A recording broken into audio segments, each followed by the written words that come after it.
Olá pessoal, eu sou a Camila Malacarne, produtora cultural, comunicadora, e esse é o programa Sociedade de Impacto. Sociedade de Impacto nasceu na época da pandemia com o desejo de levar conteúdos e alguns podcasts, programinhas sobre projetos culturais, sobre o terceiro setor, tudo que envolvia ali a nossa trajetória, né? E estávamos presas, estávamos todos ali com muito medo e resolvemos fazer alguns vídeos. E retomamos esse projeto agora em 2025, com algumas entrevistas e também podcasts. E eu vim hoje num lugar que eu considero sui generis no Espírito Santo, São Pedro do Itabapoana. São Pedro do Itabapoana é um espaço que de tão especial, parece que não saiu da cápsula do tempo, né? E eu estou com o Pedro Antônio. Pedro Antônio, ele é eu posso dizer que você é o pai disso aqui? Vou te chamar de Pedro, na vida, no dia a dia a gente chama de Doutor Pedro, porque ele é médico, além de entusiasta, né, do patrimônio cultural brasileiro, mais precisamente o patrimônio tombado aqui de São Pedro do Itabapoana, que pertence a Mimoso do Sul, né? Pertence, mas na verdade é distrito de Mimoso. É distrito de Mimoso. Pedro, seja bem-vindo.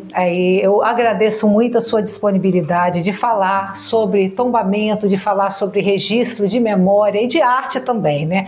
Hoje, nesse programa, a gente vai abordar essa particularidade de como esse espaço tão pequenininho, tão caloroso, você vem aqui, se você tiver a oportunidade de conhecer, realmente é um destaque dentro do nosso estado, que já está tão moderno, que já passou por tantas modificações. Pedro, obrigada mais uma vez. Me conta essa história. Afinal, o povoado nasceu aqui, nasceu em Mimoso. Como isso começou?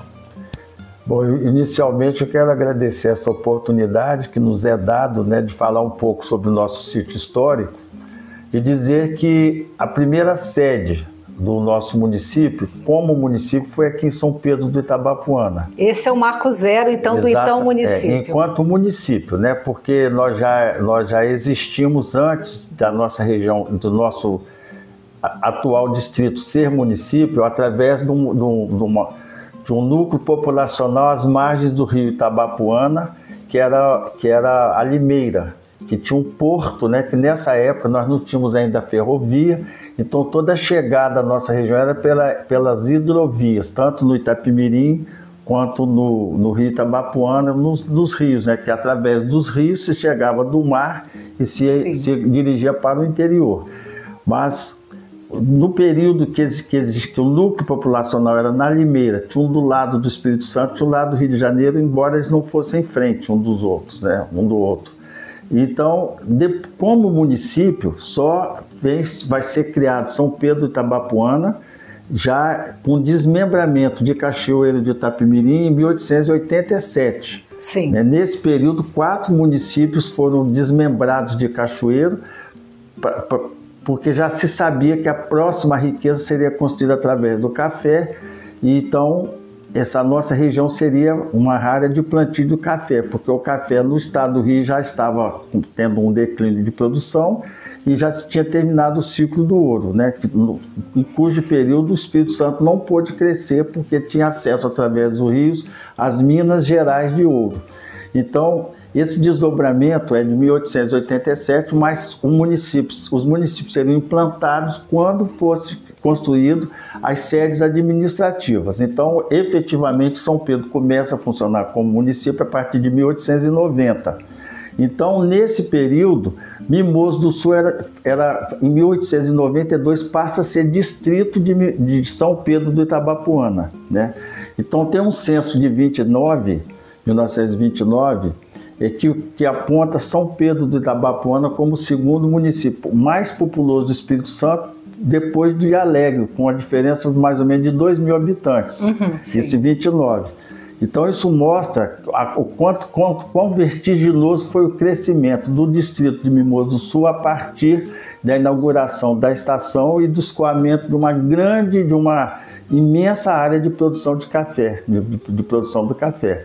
Então Mimoso do Sul era distrito de São Pedro, mas o crescimento vertiginoso criou uma dificuldade, porque o recurso era gerado em torno da estação na época, a estação do Mimoso, do distrito de Mimoso, e a legalidade toda administrativa tinha que vir aqui, né, ser em São Pedro. Então isso criava um problema de locomoção, as pessoas vinham a cavalo nessa época.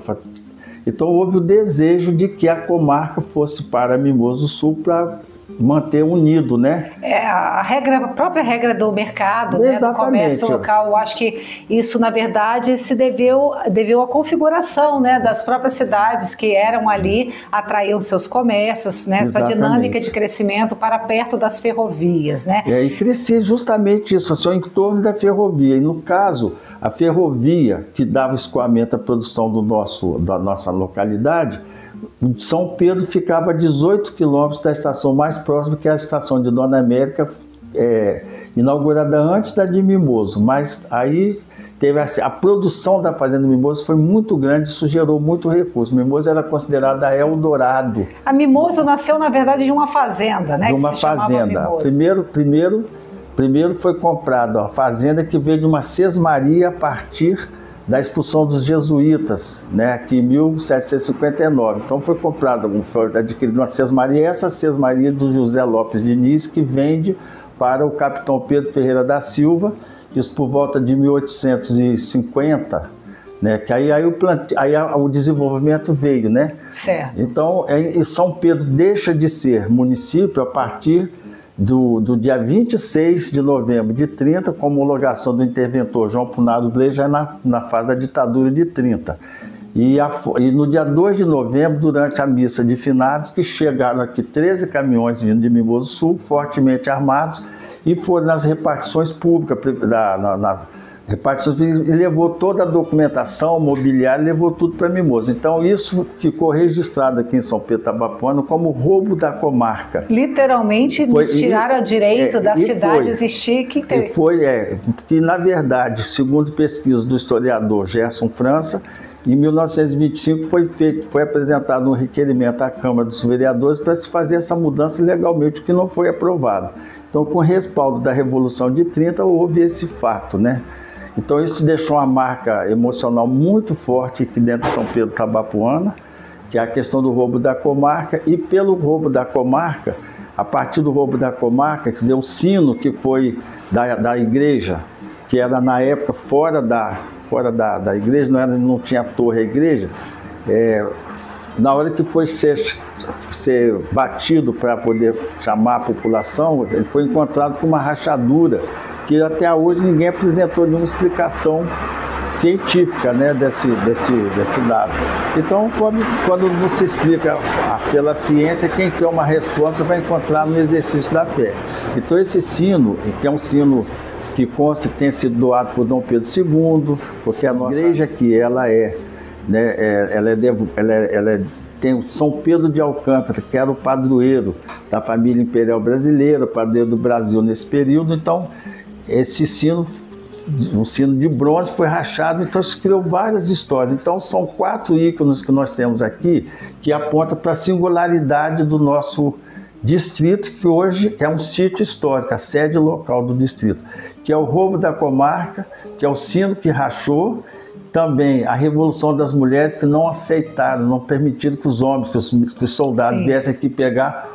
O outro ícone, que é o lustre da Câmara dos Vereadores, que ficou para trás. Então tudo isso aí dá um... Doutor Pedro, contando assim, para quem está de fora, até para quem está assistindo, olha que situação, existia toda uma cidade, a coisa prosperava, claro. A coisa estava indo bem, de repente chega todo mundo armado, rouba tudo, o sino se racha, querem roubar o lustre da cidade, tirar a autonomia, mas isso não rompeu com essa identidade, né? Não. Pelo contrário. O que aconteceu, assim, na verdade... Eles só queriam fundar um município, mas esse espaço se preservou. Esse espaço, na verdade, porque a gente sabe que as preservações, os nossos sítios históricos, eles não são construídos, eles não são ações primárias, né? São lugares que deixaram de se desenvolver. Quer dizer, o desenvolvimento partiu para outra direção, então o que sobrou, que caracteriza uma época, passa a ser, através do processo de tombamento, ser preservado para garantir a memória, né? Certo. Então, o que ficou preservado aqui em São Pedro foi o que já em 87, com a intervenção do Conselho Estadual de Cultura, Sim. fez o tombamento. Então, a primeira pergunta, se eu me sinto pai, eu não me sinto pai, porque a paternidade é uma coisa muito ampla. Pais são todos que cuidaram, né, cuidaram de São Pedro a partir da saída da comarca daqui. Do roubo da comarca. Eu sou o idealizador do tombamento, né? O idealizador do tombamento com a aquiescência de outras pessoas que assinaram a notificação dos seus imóveis concordando com o tombamento, 44 imóveis. E a partir, em visita a São Pedro do Itabapoana, eu encontro um local com muitas casas antigas, com um estado de conservação não muito adequado, muito fechado, os homens trabalhando fora na maioria das atividades do campo. Sim. As mulheres nos afazeres domésticos no fundo das casas, as casas fechadas. Parecia até uma vila abandonada. Parecia ser um lugar que durante o dia não tinha presença, o comércio muito limitado. Então era toda assim, um sítio histórico, e era tão evidente essa condição de um sítio histórico, precisava do processo de tombamento para ser legalizado como tal, né? Então, com menos de 7 meses, o Conselho Estadual de Cultura era tão evidente que fez todas as pesquisas, os levantamentos, os dados, e foi aprovado em fevereiro de 87. Esse é o nosso sítio histórico, na época, o maior do estado, com um total de 44 imóveis. Hoje nós já temos Muqui com um número maior de imóveis. E certo. Nós estamos aí, então, quer dizer, a ideia do tombamento foi porque o tombamento mostra que há uma preservação bastante significativa de uma determinada época. Essa singularidade aponta para o quê? Para um projeto, para uma perspectiva turística. Sim. E, na verdade, é o turismo que vem progressivamente trazendo o fomento aqui para a nossa... né? Teve a implantação, 10 anos depois do tombamento, a implantação do Festival da Sanfona, de Inverno da Sanfona da Viola, que agrega muita gente, impacta economicamente. O grande impacto econômico para o nosso sítio histórico ainda é o festival. Temos várias potencialidades aqui que apontam para direções de desenvolvimento que vão sendo progressivamente, né, absorvidas pelo poder público. Numa conversa agora durante o festival, numa horinha de folga, conversando com o nosso vice-prefeito, nós falamos da importância de se criar aqui em São Pedro um museu a céu aberto. E ele entendeu essa proposta, tanto que numa entrevista que ele deu logo depois, ele fala do museu a céu aberto. Então são essas características que precisam ser mais desenvolvidas. Nós temos potencial para turismo educacional, para turismo religioso, são várias frentes de turismo que nós temos que estão ainda meio num tubo de ensaio. Vamos aguardar essas intervenções, essas ações, porque nós partimos de um princípio. Um município da importância que São Pedro do Itabapoana teve enquanto município nos aponta a possibilidade e a necessidade de sermos um grande sítio histórico. Pegando carona nesse seu apontamento, então não vou falar como pai, vamos voltar como um grande padrinho, né? Como um grande entusiasta, porque a gente que é da cultura, a gente ouve falar, até está em alguns casos, estamos imersos, né, na pesquisa, no levantamento de dados para a preservação do patrimônio, mas a gente sabe que não é só preservar o saber, não é só preservar o patrimônio material ou imaterial, né, ou o patrimônio natural que também está inserido, como as nossas matas, os picos, as serras. Tem algo muito além, que é o diálogo social. No meu ponto de vista, Pedro, você pode me corrigir que você tem muito mais anos de estrada do que eu. Se não houver diálogo social, não tem patrimônio. Eu sinto isso, eu estive recentemente em Paraty, tudo muito costurado com a sociedade local, com a comunidade. Eu vi isso de dentro de uma pessoa que era da comunidade, acompanhou, né, essas evoluções. Unindo-se ao diálogo social, eu falo que o grande alicerce são os projetos culturais, são os projetos turísticos e os projetos de valorização e de pertença. Né? A gente vê uma sociedade mudando, a gente vê novas consciências vindo. Mediante esses fatos, diálogo social, a necessidade de mais projetos, como o próprio Festival da Viola, que bomba aqui, né? Vem mais ou menos a média de quantas mil pessoas? Esse ano estipulado 16 mil pessoas, mas já teve nos festivais anteriores, segundo informações dadas, um número maior de pessoas. Olha, e a gente está falando de um local que vive aproximadamente de 300 a 400 pessoas. E viram moradores 16. Fixos. Então, aí isso a gente num final de semana. Num final de semana. Então, a pergunta é, quais os desafios para a manutenção desses espaços, tendo em vista essa mudança social que está acontecendo, muitas vezes com a não valorização da cultura brasileira? Eu ouço, né? Para que memória? Para que preservar? E a gente está vindo num grau de desenvolvimento, muitas vezes em aspas, aqui eu cito, que eu vejo pessoas assim, para quê? Para que cultuar o patrimônio? Já ouvi, então... como que o senhor enxerga isso aí? Quais são os desafios para manter esse diálogo social que eu vejo que existe aqui em São Pedro, né? Como existe em outros lugares? Qual é o desafio maior? Quais seriam as verdadeiras cartas na manga para manter a preservação do patrimônio? O sítio histórico nós precisamos entender como um espaço vivo. E a história como perspectiva de riqueza. Porque o processo histórico, que ele fala de uma determinada época, ele já inclui aí uma singularidade. Por exemplo, nós somos uma grande representação do Espírito Santo no final do século XIX e no começo do século XX. Mas o Espírito Santo não era diferente do Brasil. O Brasil, no final do século XIX, no começo do século XX, ele se parecia, principalmente considerando cidades do porte do nosso aqui, né? Então, quer dizer, então essa memória rica para o Espírito Santo, na verdade, é a memória do Brasil. Então, essas características, essa singularidade, ela tem um forte apelo turístico. Hoje é o turismo que traz desenvolvimento para São Pedro. Agora, a população local, ela agrega, ela adere na medida que ela entende, na medida que se aponta essa característica como fator de desenvolvimento. Perfeito. Então, ele acredita, ele vendo desenvolvimento, porque enquanto fica só uma abordagem teórica, se fala coisas lindas, se faz descrições fantásticas do produto arquitetônico, ele não vê o seu cotidiano sendo movimentado, isso aí fica uma coisa fraca. Então, na medida que as pessoas veem que o turista chega,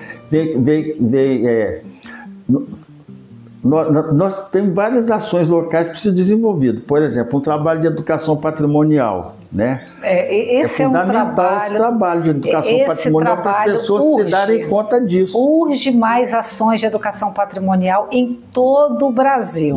Você que está aí, gente, procure saber.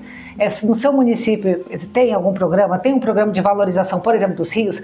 Doutor Pedro, eu estive recentemente com uma pessoa que é da área de patrimônio, que é da área artística, é um artista visual. Fui apresentar meu trabalho na escola, falando sobre a importância dos rios, um determinado rio de uma cidade. E a criança falou, a gente tem rio, o rio é de onde sai inclusive a água que você bebe. Então, pasme, parece uma coisa muito simples, simplória até, como assim? E tem, assim, a gente precisa ensinar as nossas crianças urgente sobre o valor da educação patrimonial, sobre o valor daquilo que se tem na cidade. Urgente, isso não é para ontem, né? É verdade. E tem uma coisa assim, por exemplo, normalmente no trajeto comunitário... Para além do turismo, agora eu estou falando uma coisa mais de educação, né, dentro da pauta da sala de aula. Essas coisas interagem, né? Porque, por exemplo, a gente vai acompanhando esse desenvolvimento, quer dizer, a informação por parte da comunidade é muito importante, por parte e para a comunidade. Porque normalmente a comunidade, você chega num lugar, ela te informa basicamente o que é memória. né, que tem toda uma leitura afetiva, como se deu na experiência de cada pessoa, ou que foi transmitido para os seus antepassados. E existe um outro viés que é a história. Então nós tentamos aqui interagir, né, com as informações da memória coletiva e popular e dos aspectos históricos, que são duas visões que não pode, em hipótese alguma, construir nenhuma divergência entre elas. Todas as duas são ricas, mas a gente não pode, por exemplo, assim, trabalhar a preservação simplesmente pela memória. Você precisa trabalhar também com fundamento histórico, porque ele aponta para várias direções, né? Certo. Então, vamos dizer assim, a saída da comarca de São Pedro para o distrito de Mimoso foi na forma de um roubo. Mas do ponto de vista da história, o que a gente encontra? Um São Pedro que vinha esvaziando lentamente, vinha caminhando lentamente. Então fica distorcido achar que São Pedro estava no maior momento do seu desenvolvimento e veio um grupo de pessoas de um outro lugar, chegou aqui e roubou tudo. Já estava passando por um processo de esvaziamento. Já tinha, a partir de 1915, já profissionais liberais já migrando para Mimoso. Sim. Entendeu? Então esse processo que a gente procura juntar a memória e a história e encontrar uma saída.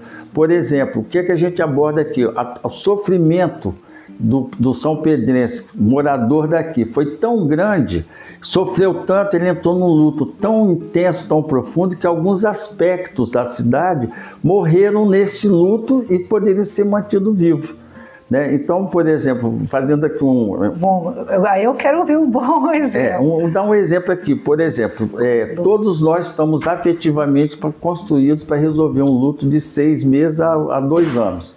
Então, por exemplo, vamos pegar um exemplo bem claro. Você perde um filho, você tem outros filhos, você tem um período que existe uma bagagem afetiva do grupo que lida esse recolhimento que a pessoa em luto vai ficar.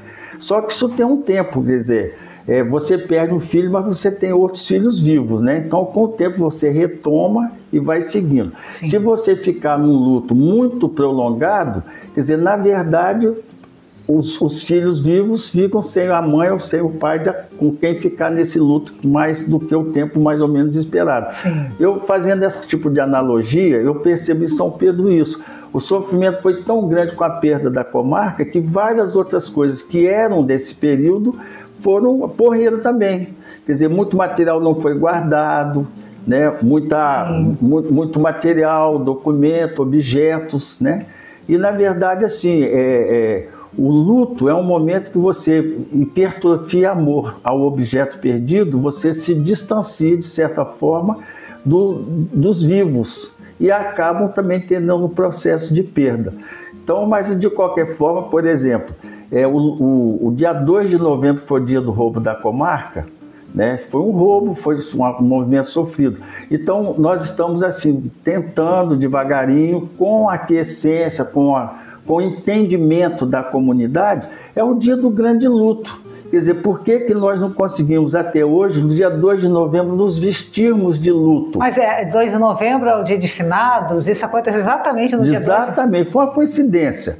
Né? Foi uma triste coincidência. Uma triste coincidência, porque o final da Revolução de 30 dá no finalzinho de outubro, logo no comecinho de novembro eles vieram para aproveitar um momento de fragilidade. Eu não acredito que tenha outra coisa a não ser isso, né? Eu não estou falando como historiador, eu não sei, mas eu penso que não houve muito assim, tanta especificidade por ter sido escolhido 2 de novembro. Então, 2 de novembro, se você vier a São Pedro, que até onde eu sei, eu não tenho informação de nenhum lugar que teve a sua autonomia, a sua condição de comarca roubada nesse dia. Né? Mas você chega a São Pedro, você vai ver aqui o luto que todos os lugares reverenciam os seus mortos. Mas aqui não é quando eu perdi um familiar meu. Quando o lugar que eu devotava um amor, um carinho, perdeu sua autonomia. Como é que você identifica quando você chega aqui? Então, nós temos conversado com algumas pessoas já há alguns anos, mas ainda não conseguimos. 2 de novembro em São Pedro é o luto pela perda da comarca. Essa cidade pode estar toda vestida de luto. Por exemplo, agora vai fazer 95 anos esse ano, né? Sim. A gente poderia muito bem no sino da nossa igreja bater o sino 95 vezes. Mas por que o sino bate tanto? Porque são 95 anos que a nossa comarca foi roubada. As nossas janelas, as nossas portas poderiam estar todas com uma tarja preta. A gente poderia fazer o abraço em volta da nossa, quer dizer, são ações que os que viveram essa perda, porque hoje as pessoas têm a informação, ninguém viveu essa perda. Quem viveu essa perda praticamente já não está mais vivo, isso foi em 30. Né? A maioria com idade suficiente para fazer relato disso. Então é uma dor informada, não é uma dor sentida. Mas eu acho que nós que temos a informação dessa dor, temos uma dívida com quem viveu essa dor. Eu acho que está dentro das nossas propostas, né? De você ter o dia 2 de novembro. Então, assim, quem quiser ver uma cidade em luto, vem aqui no dia 2 de novembro.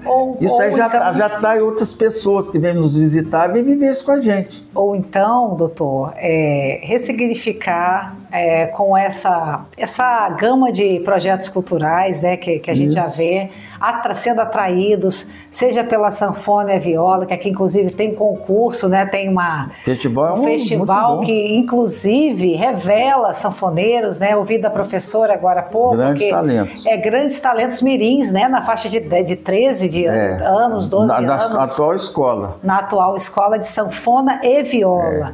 Então, de repente, ressignificar essa dor e falar, olha aqui, ó, roubaram-nos o direito de ser uma cidade, propriamente dita, comarca, né? E estamos crescendo, estamos atraindo turistas, estamos atraindo olhares para os nossos projetos culturais e estamos aqui para recebê-los, né?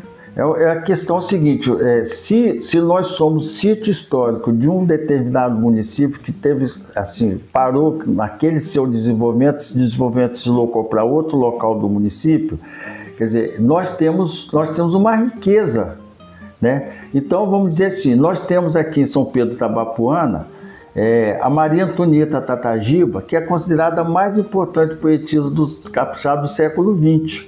Né? Ela é a primeira mulher que teve a sua produção poética publicada em livro em 1927, que é um livro chamado Frauta Agreste, que a nossa academia, com recursos da Lei Aldir Blanc, recurso federal repassado pela Secretaria Municipal de Cultura / Prefeitura de Mimoso Sul, nós conseguimos reeditar facsímile esse livro, ou seja, dentro da autenticidade dele, nós não fizemos nem atualização ortográfica, é o português que a Maria Antonieta escreveu nos anos 20. Esse livro foi publicado. Riqueza. Exatamente, até porque é uma oportunidade de nós mostrarmos para o leitor o português dos anos 20. A nossa ortografia, nós não fizemos atualização ortográfica e são 450 exemplares que faz circular a obra da Antonieta, que hoje é raríssimo nem a nossa biblioteca pública estadual, na sua seção de livros raros, tem um exemplar do livro da Antonieta. Nessa reedição, na próxima semana, nós vamos fazer chegar 5 exemplares lá para a biblioteca, certo, né? E as bibliotecas vão receber, as academias de letras vão receber esse E ela é daqui de São Pedro? Nasceu em São Pedro do Tabapuana. Fala um pouquinho da dona Maria Antonieta. Maria Antonieta Tatagiba, ela nasceu em 1896. Existe um dado que fala em 1895, mas através de pesquisa do historiador Gerson França, está sendo questionado por informações cartoriais a data do nascimento dela. Ela falece com 31 anos apenas, ela viveu nessa casa onde nós estamos aqui agora fazendo essa conversa, né? Ela viveu aqui, nasceu numa fazenda, viveu aqui, e aqui ela falece aos 31 anos, em 1928. Né? Então, por exemplo, olha a importância da Maria Antonieta no cenário literário capixaba. Ela é a única mulher que ocupa uma cadeira na Academia Espírito Santense de Letras, que está esse ano fazendo 104 anos, que é a cadeira de número 32. Essas cadeiras são perpétuas em memória, ou seja, não troca de patrono e são 40 titulares, não vai mudar. Então, ela vai continuar sendo a única. Ela, por exemplo, só ela dá nome a uma academia no Espírito Santo, que é a academia nossa aqui, que é a Academia Maria Antonieta Tatagiba, Artes, História e Letras.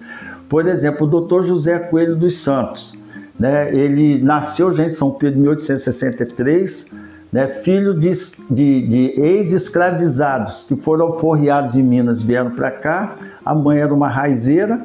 Ele consegue, né? O pai, um grande marceneiro, ele consegue fazer uma pequena... ganhou dinheiro com o crescimento de São Pedro nas construções.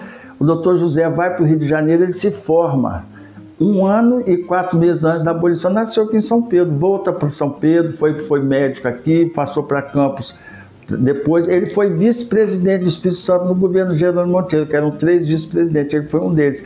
Então agora, nos 190 anos da Assembleia, através de pesquisa feita pelo Dr. João Galberto Vasconcelos e também a doutora, né, que é Adriana Campos, que é da UFES, eles estão estudando, né, a história e surpreendidos com a quantidade, com a importância. Nasceu aqui, vão outros. Nós tivemos senador da República que morava aqui também, morava em São Pedro Tabapuã. Nós temos comendador que recebeu a comenda da Ordem da Rosa, dada pela Princesa Isabel, quando regente, né, do Império. Dom Pedro II estava um tempo maior viajando, estava fora do país. Quer dizer, é uma riqueza muito grande. Eu estou falando desses que se destacaram, mas nós temos assim os sanfoneiros, porque a ideia original do Festival de Inverno da Sanfona e da Viola é um grande respeito, um grande aplauso à cultura popular, que nesse período era basicamente feita nas roças pelo homem do campo. E era cultura popular, ela não era produzida por aprendizagem em escola. Certo. Ela era uma manifestação. E só nesse assunto eu acho muito interessante. Aqui o que nós queremos é respeitar a memória, respeitar a história e entender que a cultura popular e a cultura erudita não cabe nenhum tipo de classificação, de valoração entre elas, porque são formas de expressar a alma humana, não pode ter medida. Não pode ter distinção. Não pode ter distinção de medida, vale mais, vale menos. Que é parte do diálogo social. Exatamente, são diferentes, mas expressam a alma humana. É parte fundamental dessa construção, de preservação do patrimônio material. O nosso desafio está aqui, entendeu? Assim, nós temos, eu acho assim necessário, né, uma implementação dos órgãos gestores da cultura, sempre aumentar, mas nós temos uma relação de respeito com a nossa administração municipal. Sim. Né? Nós temos fundamental. Precisa de ter, eu acho assim, tudo precisa ser incrementado, mas nós procuramos, por exemplo, a nossa academia, nós temos a nossa sede é alugada, nós pagamos aluguel, porque eu acho assim, as ideias, elas têm que ter um protagonismo de quem as tem. Nós somos um grupo que nos organizamos para isso, né? Essa casa onde nós estamos, essa casa é alugada para um projeto cultural, de uma forma, logicamente, um valor simbólico, Sim. porque senão a gente não conseguiria, mas são esses desafios, e apesar das dificuldades que nós enfrentamos, nós vemos assim, com o apoio de vários apoios que nós recebemos, dos acadêmicos, de membros da comunidade, apoios fora de outros profissionais, né? Nós temos hoje profissionais assim, da maior importância a nível do Estado, que acatam as nossas ações, comparecem aqui nos nossos... Já está montando ali uma rede de parceiros, de apoio, né? Porque são pessoas que vêm aqui, não nos cobram a presença, se hospedam por conta própria, mas estão junto com as nossas atividades. Isso tudo fortalece e nos dá a esperança e nos dá a certeza que o caminho é esse, né? Perfeito. É um caminho muito grande para ser trilhado, mas cada construção, cada conquista, né? Isso nos encoraja, isso nos fortalece. E estamos para isso. Toda vez que nós temos essa oportunidade, eu digo assim, se você que vai nos ouvir não conhece São Pedro de Itabapoana, vem até aqui. Vem pisar. Conhecer esse espaço, que realmente exatamente. É um destaque muito... além da beleza, me senti bem acolhida, um lugar silencioso, né? Tirando esses barulhinhos de carro, de moto que a câmera deve ter captado, mas eu vou dar uma explicação técnica. As ruas, muitas ruas aqui ainda são feitas em cima daquele calçamento. Pé de moleque. Pé que comumente, até aprendi em Paraty que o termo é tão triste, né? Uma história muito triste por trás do pé de moleque, mas é um calçamento que o carro, né, o que o veículo precisa de muito esforço para passar, então vocês devem ter ouvido algum ruído aí. Doutor Pedro, para fechar o vídeo, a gente infelizmente vai para os finalmente, porque realmente, assim, o senhor tem tanto conteúdo, tem tanta assim, eu falo que tem tanto amor pela causa, embora, eu falo que o patrimônio é uma causa, né, doutor? É uma causa, é uma causa, é tanto amor, é tanta dedicação pela causa, mas eu gosto de lembrar e gosto sempre de falar ao final quem é o meu entrevistado. Eu sei que o senhor é médico, que o senhor trabalhou muitos anos na medicina e, além do senhor, peço para o senhor se apresentar aqui de uma forma breve, mas eu queria fazer uma provocação. Será que toda essa importância do patrimônio, da gente buscar a preservação da memória, buscar aí o aumento de pertença, buscar trazer as novas gerações também, não é para contribuir, para também tirar essas criançadas aí do celular, do tablet, visitar mais os museus, visitar as atividades culturais, participar de um concurso de sanfona, fazer uma aula de música, de viola? Será que também que não é para contribuir com a saúde dessas crianças, desses jovens, saúde mental? O equipamento também, a beleza cênica, não serve para isso? Eu acho que esse é um caminho que decorre, né? Então, por exemplo, se você vive num lugar que você, ao conhecer a história desse lugar, ao ver o que dá materialidade a essa escola, os nossos prédios, nós temos casas aqui que são do Segundo Império, né? Então, se tudo isso você consegue ver nisso importância, então ser de um lugar que existe isso já te valoriza, né? Agora,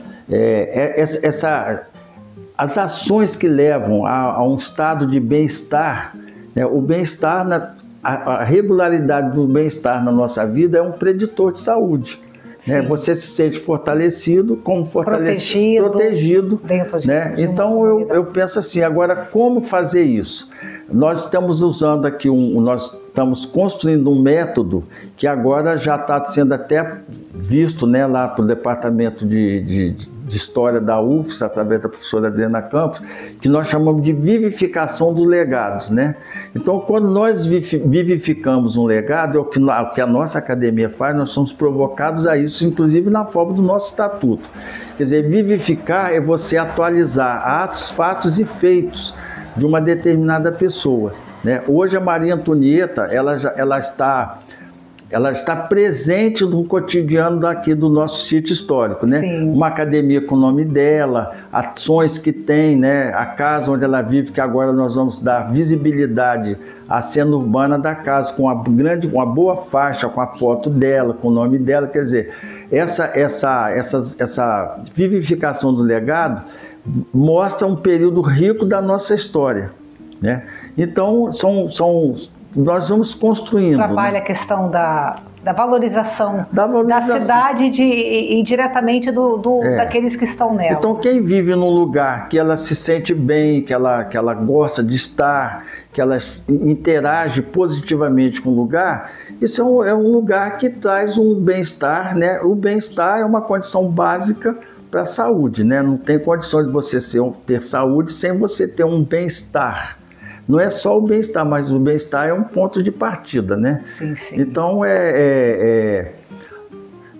nós pensamos o seguinte, uma comunidade na qual as pessoas têm a oportunidade de objetivar seus potenciais, né, que enquanto espaço, né, para que ela se expresse, para que ela cresça, passa a ser um lugar que fortalece a sua condição de saúde mental. Nós temos exemplo aqui, por exemplo, de um dos nossos instrutores, o Valdeir Abreu. Instrutores de música? Ele é de sanfona. Eu me lembro, ele foi aluno do primeiro núcleo, que funcionou 13 anos seguidos, né? O Valdeir vem de uma família de tradição do campo, né? Hoje, quer dizer, hoje ele é um profissional, ele se afastou da atividade do campo, hoje ele é um instrutor de acordeon, é um artista, hoje ele vive desse artista, tem um CD gravado, quer dizer, então essas ações, quer dizer, eu penso que nós temos aqui pessoas talentos assim imensos, né? Agora, se não há oportunidade para que esses talentos sejam objetivados, ou se não há interesse para objetivar esse talento, a gente vai ficar despotencializado. Então, eu penso assim, eu acho que as atividades culturais, elas são fundamentais para a promoção da saúde, né? Quando a gente vai falar em prevenção, você está pensando em doença, porque você vai controlar fator de risco. Nesse caso, não. Aqui nós não estamos no pressuposto da doença. Vamos fazer as atividades que as crianças se expressem como criança, que nos ensinem o que a criança é capaz de nos ensinar. Perfeito. Todas as etapas de desenvolvimento têm o que aprender a ensinar umas às outras. Então, através das atividades, a gente procura fazer isso.